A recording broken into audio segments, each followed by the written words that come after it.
Have you ever met someone who seemed completely ordinary, but one small moment revealed they were anything but? Sometimes the quietest faces hide the loudest stories, the kind that shake you to your core. This is the story of a woman everyone thought they knew, until one accidental moment uncovered who she really was. And before we dive in, don't forget to hit subscribe to Grow for Justice, where we share powerful stories of courage, humanity, and truth that remind us what real strength looks like. Tell me in the comments. Where are you watching this story from today? The new recruits at the Naval Training Facility in San Diego were buzzing with energy that morning. The air smelled of salt and jet fuel, the kind of air that makes people believe they're about to change the world. It was day one of the leadership orientation, the day where rookies met their supervisors, commanders, and mentors. When she walked in, no one noticed her at first. She was young, calm, her hair tied neatly, her uniform plain and spotless. A few whispered guesses floated through the group: new admin, medical support, maybe a counselor. She smiled politely, said nothing, and took her place near the back. To them, she was just another fresh face, but she moved differently. Her posture was straight, eyes scanning every corner of the room like she'd already memorized it. When the instructor barked out commands, she didn't flinch, not even at the harsh tone that made others stumble. After the introductions, the recruits were sent to the pool area for swim assessment, one of the toughest parts of the training. They changed into standard PT gear, and she quietly joined them. One of the recruits, a loud, overconfident guy named Dalton, smirked when he saw her standing near the diving board. "Hey, miss," he said mockingly. "You sure you're in the right section? This isn't for beginners." She didn't respond. She just stepped to the edge of the pool, waited for the whistle, and the silence that followed was instant. She didn't just swim. She cut through the water like it belonged to her. Smooth, fast, calculated strokes, no wasted motion. When she reached the end, she didn't gasp for air like the others. She flipped, pushed off, and went again. When she climbed out of the pool, not a single drop of fear was on her face. Only quiet control. The recruits whispered to each other, "Who is she? What's her deal?" But no one asked out loud. After the drills, everyone headed to the locker rooms. The atmosphere was casual, chatter bouncing off tiled walls. A few recruits joked around, tossing towels, laughing too loud, trying to shake off the fatigue. She kept to herself, standing at the far end near the showers.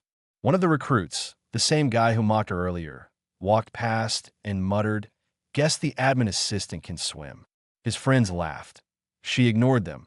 But fate, as it always does, had other plans as she reached for her duffel bag.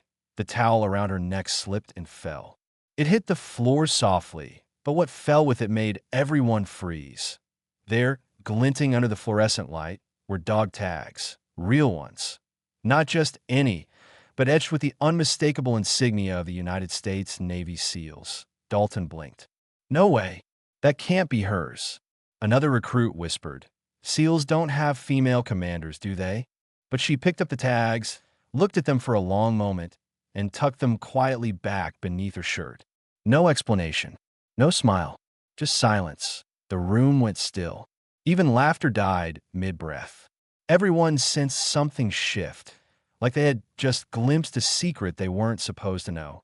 The next day, whispers spread faster than rumors ever should.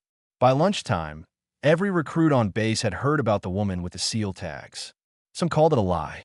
Others swore they saw it themselves. When the training supervisor, Chief Ryan, called roll, he paused when he reached her name. "Reed." "Commander." "Reed." Every head turned. She stood up, calm as ever. "Yes, sir." The chief's expression changed, from confusion to disbelief to sudden respect. He nodded once, then looked at the rest of the recruits.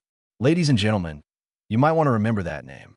Commander Jessica Reed, former Navy SEAL, and one of the best tactical leaders this branch has ever seen." The room exploded in murmurs. Dalton's face drained of color. Reed didn't gloat.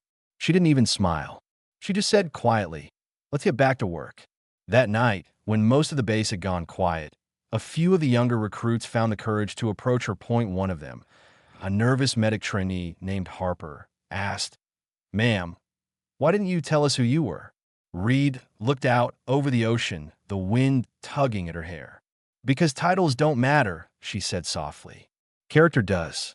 I needed to see who you were when you didn't think anyone was watching.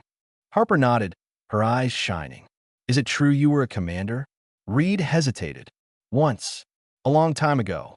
Harper frowned. What happened? Reed turned toward the dark water. Afghanistan. A mission gone sideways. We lost 2 good men. I came home, but I never really left. For the first time, Harper noticed the faint scars tracing Reed's shoulder, reminders of a war that had never truly ended. In the weeks that followed, everything changed. Recruits who once ignored her now listened closely. She trained beside them, not above them, but when she spoke, her words carried weight. She taught them things no manual could. How to control fear when the night goes quiet, how to stay calm when you think you're done, and how to never underestimate the power of silence. Under her guidance, the team grew stronger, and Dalton, the loudmouth, changed the most. He became disciplined, focused, and once, during a tactical drill, when panic almost cost him the exercise, Reed was the one who grabbed him by the vest and said, "You finish what you start, Marine." He did, and he never forgot it. Months later, during their final evaluation, the recruits were tasked with a grueling endurance course. Rain poured down in sheets. Visibility was low. The ground turned to mud. One by one, recruits began to falter. But Reed pushed them on, her voice cutting through the storm. Pain is temporary. Quitting lasts forever. When the last recruit crossed the finish line, drenched and shivering but triumphant, Reed stood at the gate, not as their superior, but as their equal. "Congratulations," she said. "Now you understand what it takes."